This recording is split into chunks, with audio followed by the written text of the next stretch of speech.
সংসদ নির্বাচনের পদ্ধতি নিয়ে মতপার্থক্য থাকলেও ফেব্রুয়ারিতে ভোটের স্বার্থে শেষ পর্যন্ত দলগুলো ঐক্যমতে আসবে বলে মনে করেন জাতীয় ঐক্যমত্য কমিশনের সদস্য বদিউল আলম মজুমদার।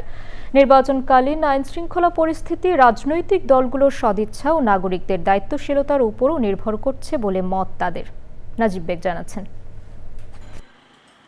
ডিসেম্বরে জাতীয় নির্বাচনের তফসিল, আগামী বছরের ফেব্রুয়ারিতে ভোট, এমন পরিকল্পনা নিয়েই প্রস্তুতি নিচ্ছে নির্বাচন কমিশন।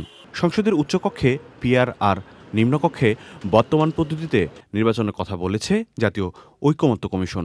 তবে জামাতে ইসলামী, ইসলামী আন্দোলন সহ কিছু দল নিম্নকক্ষেও পিআর পদ্ধতির পক্ষে।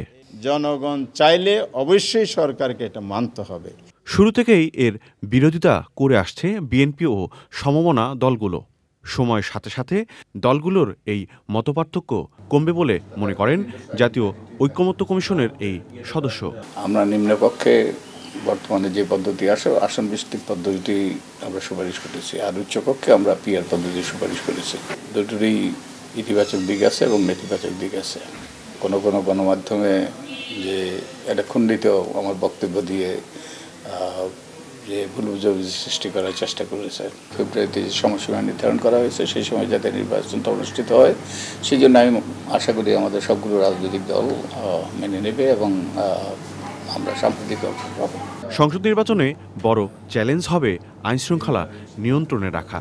তবে বদিউল আলম মজুমদারের মতে এ বিষয়ে সংশ্লিষ্টদের করতে হবে দায়িত্বশীল আচরণ। রাজনৈতিক দলগুলো যদি সদাচরণ করে, তাদের প্রার্থীরা যদি ছলে বলে কলে কৌশলে নির্বাচনী বৈতরণী পার হওয়ার জন্য বদ্ধপরিকর না হয়, তাহলে তো ওই একদল পাহারাদার বসানো কম গুরুত্বপূর্ণ হবে। নির্বাচন কমিশন সহ নির্বাচনের সাথে যুক্ত সবারই দায়বদ্ধতার আওতায় থাকা উচিত বলে মনে করেন বদিউল আলম মজুমদার।